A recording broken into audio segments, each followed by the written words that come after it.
Welcome back to Fox Recaps.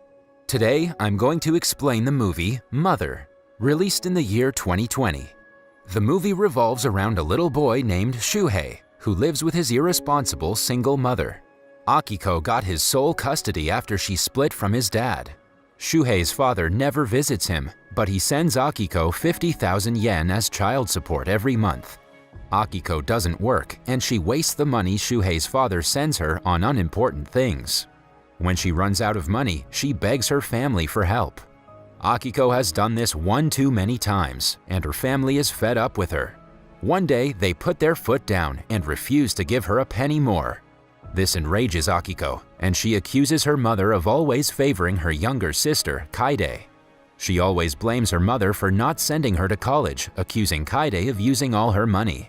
Kaide quickly rebuffs her claims and reminds Akiko that she never liked to study and always got bad grades. Later, Akiko goes to a casino with Shuhei and gambles her last pennies away. There, she meets a fellow gambler named Ryo Kawata. They instantly click, and she takes him back home with her. The two get drunk, and when Akiko learns that Ryo is broke and doesn't have a place to stay, she insists him to spend the night at her home. They don't have gas or a heater at home, so when Ryo eventually agrees to stay, Akiko sends her son to the nearby store to get some hot water for instant noodles. When he returns, the poor boy hears Akiko have loud intercourse with Ryo. The next day, Akiko contacts a man named Mr. Ujita who has a crush on her. She tells him she has to leave town for urgent business and asks him to babysit Shuhei till she comes back. Ujita agrees, but he leaves Shuhei alone at home with a bag full of noodles instead of taking him home. Meanwhile, it's revealed that Akiko has gone to another town with Ryo to audition to be a hostess at a bar. With no hot water, Shuhei is forced to eat raw instant noodles. After a couple of days, Akiko calls him and asks him to send her some money so she could return home. Left with no choice, baby Shuhei sends her the money he got from his Aunt Kade. By the time Akiko returns home, they lose their electric connection after not having paid the electricity bill in a while. When she learns that Ujita left him at home alone, Akiko hatches a plan with Ryo to extort money from Ujita. They invite him to a restaurant and accuse him of inappropriately touching baby Shuhei. Ujita asks Shuhei to clear his name, but the little boy parrots his mother's claims. Ujita tries to deny it, but Ryo creates a scene in front of everyone, and Akiko threatens to report him to his office. Left with no choice, Ujita takes them to his home, where Ryo asks him to pay them to keep their mouths shut. Ujita goes upstairs to his room, and when he doesn't return, Ryo goes to investigate. Suddenly, Ryo attacks him with a knife, and a struggle follows. After hearing the commotion, Akiko runs upstairs. Lo and behold, it's revealed that Ryo has inadvertently stabbed Ujita during the struggle. The family panic and they leave the town, leaving Ujita to die. They hide in Ryo's hometown, where he picks up the job at a restaurant. He feeds his family with the leftover food from the restaurant. 2 weeks pass by, and Akiko decides to call her mother. To her surprise, she learns that Ujita is alive and he came looking for her. Excited, she runs back home and shares the news with Ryo. Ryo then steals money from a house in the neighborhood before the family heads back to the city. There, they use the stolen money to live in a love hotel. 10 days pass by and the family again runs out of money. To continue to keep a roof over their head, Akiko seduces Keiichi Akagawa, the son of the hotel owner. Akiko also sends Shuhei to meet his father and ask him for money. Seeing his son in such a pitiable condition, the man asks Shuhei to come home with him, but the little boy insists on living with his mother. Left with no choice, Shuhei's father gives him some money before parting ways. Akiko then sends the little boy to his Aunt Kaide to ask for money. However, Kaide catches her red-handed and confronts her. She contemptuously throws money at her before storming away, breaking all ties with her for good. Akiko's relationship with Ryo also begins to deteriorate when she gets pregnant. He baselessly accuses her of cheating on him and orders her to abort the baby. However, when Akiko refuses, Ryo breaks up with her and leaves. The commotion attracts the attention of Akagawa, and he arrives to investigate. Akiko sends Shuhei out to buy her some beer and has intercourse with Akagawa. To return her favor, Akagawa arranges a sleeping tent on the hotel's roof for Akiko and the boy. Akagawa also buys books for Shuhei. Akiko hates her living arrangement, so she sends Shuhei to talk to his grandmother. As instructed, the boy tells his grandparents that Akiko is pregnant, but they also get enraged and disown her for good. 5 years pass by, and Akiko has given birth to a girl named Fuyuka.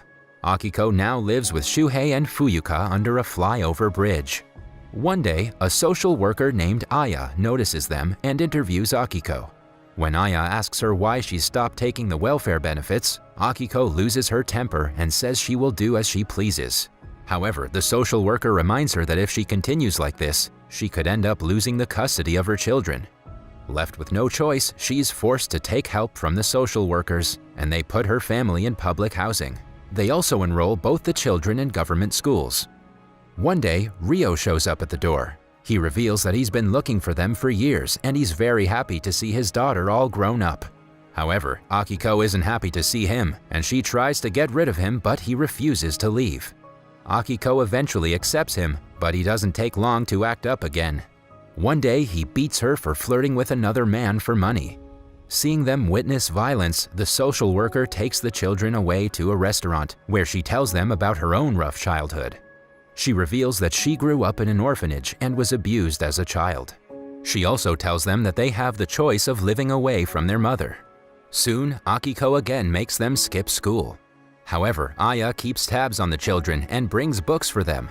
However, this upsets Akiko and she throws the books out in a fit of rage. The next day, when Shuhei and Fuyuka return home from school, they see Akiko and Ryo frantically packing their bags. It turns out they have again taken a lot of debt, and the debt collectors are on their way to the location. Akiko asks Shuhei to help them pack, but Shuhei reveals that he doesn't want to leave. He wants to stay and go to school. However, Akiko insults him and forces him to come along. They leave together, but Ryo soon realizes he's endangering Akiko and the children's life by running with them. Reluctantly, he decides to leave in order to prevent the debt collectors from going after them. When the realization hits Akiko that Ryo might never come back, she breaks into tears and hangs on to her son for support. 6 months pass by. Shuhei has started working at a garage. Akiko continues to gamble, and she forces Shuhei to steal from his job. One night, Shuhei's boss Matsuda catches him red-handed and confronts Akiko for being a good-for-nothing mother. However, he ends up pitying her and invites Akiko and the children over for dinner. Akiko apologizes to Matsuda for everything, and he offers a job to her. It's also revealed that Matsuda is single after he lost his wife. One day, Akiko receives a message from Ryo asking her for help. Ryo says that if he doesn't arrange 500,000 yen by tomorrow, the debt collectors are going to finish him. However, Akiko is helpless and she seemingly ignores the message. Instead, she seduces Matsuda and has intercourse with him in his office.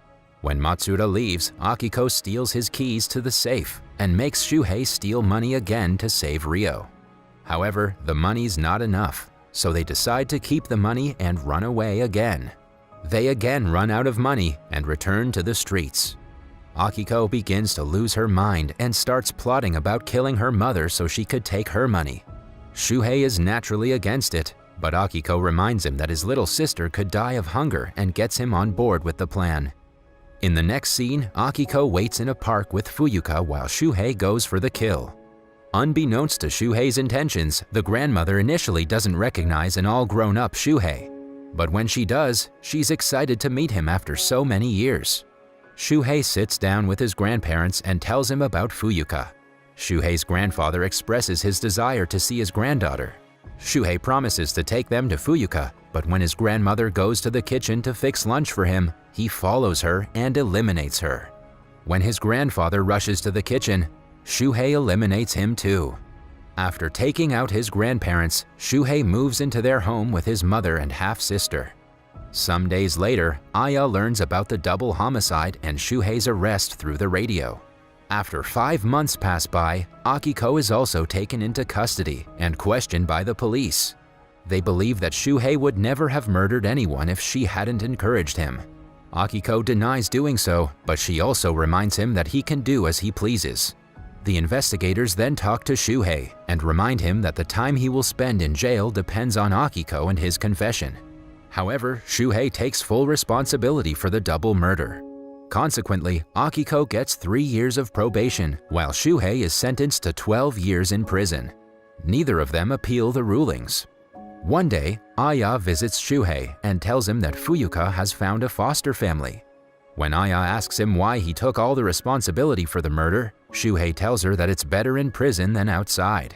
He can eat regularly and read as many books as he wants. Before leaving, he says despite everything, he loves his mother because she's helpless on her own. That was all from the video. I hope you liked it.